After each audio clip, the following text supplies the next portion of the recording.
Final में पिछली कक्षा में अपन पढ़े थे भारत श्रीलंका संबंध।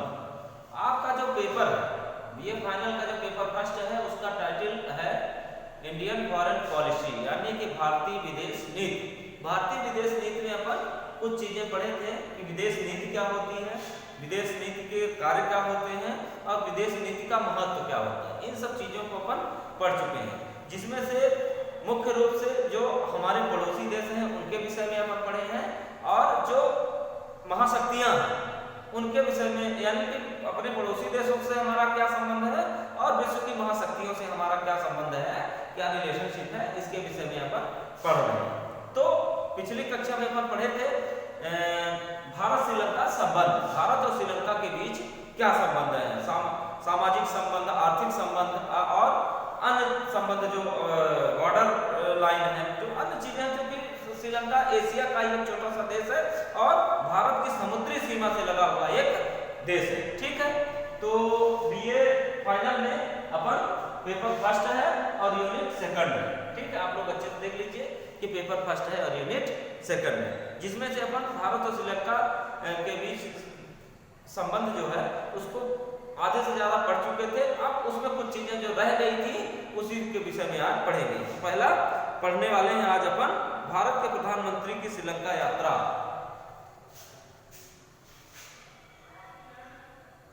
भारत के प्रधानमंत्री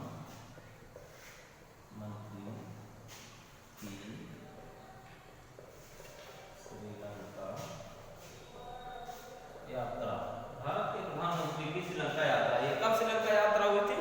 2015-2017 में। ठीक है ना, दो बार, 2015 और 2017 में दो बार भारत के प्रधानमंत्री, और उस समय तत्कालीन प्रधानमंत्री कौन थे? नरेंद्र मोदी। ठीक है ना, तो क्या क्या चीजें हुई? भारत के प्रधानमंत्री श्री नरेंद्र मोदी ने मार्च 2015 और 17 मई 2017 में श्रीलंका की यात्रा की। सन 2015 की यात्रा के दौरान मोदी महाबोधि सोसाइटी जाकर बौद्ध भिक्षुओं से मुलाकात की। अब इसमें दो तीन चीजें आ गई, जैसे मान लीजिए भारत के प्रधानमंत्री वहां गए तो उन्होंने क्या क्या किया, इसके विषय में अपन देख रहे हैं। तो उन्होंने क्या किया था कि बौद्ध भिक्षु, जो बौद्ध भिक्षु थे, एक सोसाइटी थी, एक स्पेसिफिक सोसाइटी के लोग बौद्ध भिक्षु वहां श्रीलंका में रहते हैं, उनसे जाकर के उन्होंने मुलाकात की। इन्होंने नरेंद्र मोदी ने उन्होंने श्रीलंका के व्यवसायिक समूह को भी संबोधित किया। श्रीलंका के व्यवसायिक समूह जो बिजनेसमैन हैं, जो बिजनेस ग्रुप्स हैं, ठीक है ना, उनके सदस्यों को, उनके प्रतिनिधियों को भी उन्होंने संबोधित किया, तथा अंतर संरचना, ऊर्जा निर्माण तथा पर्यटन, यानी कि दो तीन चीजों के विषय में उन्होंने विशेष फोकस किया। यानी कि जो स्ट्रक्चर है देश का वो कैसा होना चाहिए, स्ट्रक्चरल में क्या डेवलपमेंट की आवश्यकता है, ठीक, ऊर्जा के क्षेत्र में क्या डेवलपमेंट की आवश्यकता है और निर्माण के क्षेत्र में क्या चीजों की आवश्यकता है, इसके विषय में उन्होंने चर्चा की। पर्यटन के क्षेत्र में क्या डेवलपमेंट की आवश्यकता है या क्या सुझाव है, क्या सुधार होने चाहिए, इस विषय में उन्होंने चर्चा की। ठीक है, उन्होंने तलाई मन्नार मध्य ट्रेन उद्घाटन भी किया। श्रीलंका की एक ट्रेन रूट थी, एक नवीन ट्रेन रही होगी, जिसकी उद्घाटन उन्होंने किया था, नरेंद्र मोदी ने किया था। भारत के को संकेंद्रीकरण केंद्र बनाने का भी प्रस्ताव रखा, यानी कि भारत को भी उसमें कुछ उसकी सहभागिता के लिए उन्होंने प्रस्ताव रखा कि अगर ऐसा कुछ है तो हिंदुस्तान भी आपकी सपोर्ट कर सकता है, मदद कर सकता है। ठीक है, भारतीय पक्ष गए 500 मेगावाट कोयला ऊर्जा परियोजना भी नेशनल थर्मल पावर कॉर्पोरेशन द्वारा कार्य प्रारंभ करने की पेश की गई। यानी कि जो NTPC national power thermal plant जो है, जो अपने यहाँ हिंदुस्तान में चल रहा है, तो भारतीय प्रधानमंत्री नरेंद्र मोदी ने श्रीलंका के राष्ट्राध्यक्ष को, श्रीलंका के प्रधानमंत्री को यह प्रस्ताव दिया, यह ऑफर किया कि हम जैसा हमारे हिंदुस्तान में चल रहा है वैसा ही हम यहाँ भी, अगर आप चाहें तो यहाँ भी वो प्लांट लगवा सकते हैं या आपकी मदद कर सकते हैं।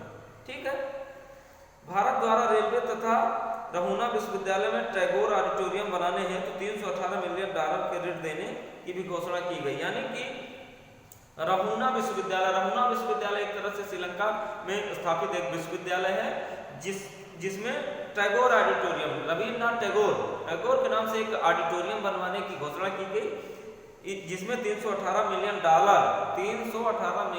डॉलर देने का, ऋण देने का की घोषणा भी की गई।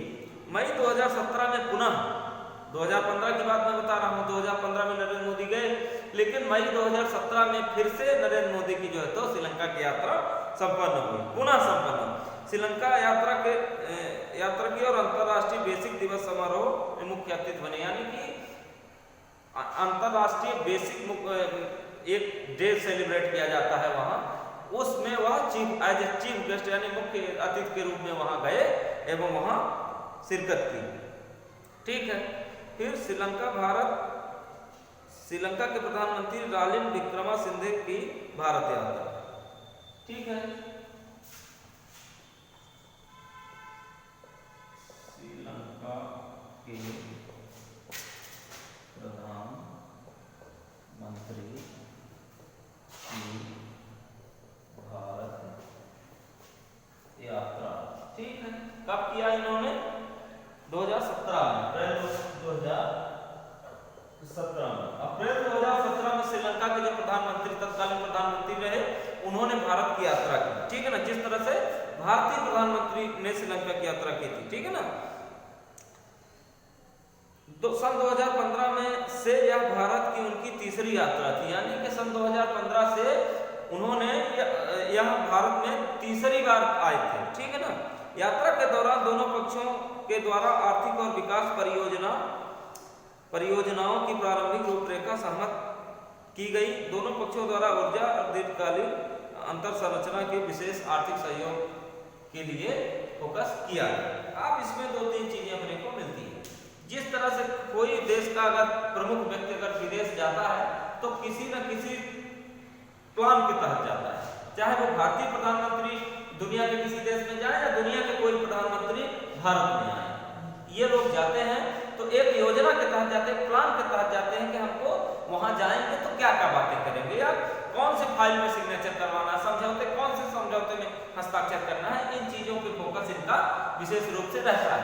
तो आप समझ लीजिए कि चूंकि भारत श्रीलंका संबंध हम पढ़ रहे हैं, तो श्रीलंका के प्रधानमंत्री भारत आए तो कुछ न कुछ समझौते के तहत या कुछ न कुछ सहयोग के लिए आए कि भाई हम देश की यात्रा कर रहे हैं तो हमको जो भी समस्याएं हमारी हैं उसमें कुछ चीजें रह जाती हैं, कुछ चीजें आगे बढ़ जाती हैं। जैसे प्रस्ताव बहुत सारे आते हैं, लेकिन अगर सहमति नहीं बनती है तो उसमें हस्ताक्षर नहीं होते हैं, और सहमत बन गई तो उसमें हस्ताक्षर हो जाते हैं। तो मुख्य रूप से भारत श्रीलंका संबंध जो है आज यहीं पे समाप्त हुआ। अब आगे अपन कल की क्लास में अपन पढ़ेंगे भारत और भूटान संबंध। भारत और भूटान संबंध, भूटान भी श्रीलंका की तरह ही एक बहुत छोटा सा देश है जो भारत के जो है तो सीमा से लगा हुआ देश है। एशिया का ही भारत और चीन के बीचों बीच एक छोटा सा देश है, जिसके विषय में पढ़ेंगे कि भारत और भूटान के संबंध कैसे। ठीक है, ये फाइनल के सभी छात्र छात्राओं से मैं एक बार फिर से अनुरोध कर रहा हूँ कि आप लोग अपना जनरल प्रमोशन जरूर करवा लें। जो छात्र बचे हुए हैं, मैं देख पा रहा हूँ कि अभी कम से कम 10-15% छात्र अभी जनरल प्रमोशन नहीं किए हैं, यानी कि वो अभी भी सेकंड ईयर में है। तो जब तक आप जनरल प्रमोशन नहीं करवाएंगे तब तक आप फाइनल में नहीं पहुंच पाएंगे। किसी को तकनीकी कोई समस्या है तो महाविद्यालय आकर हमसे मिलकर के और अन्य लोगों से भी मिलकर के और अपनी समस्या का निदान ढूंढ लें। Thank you.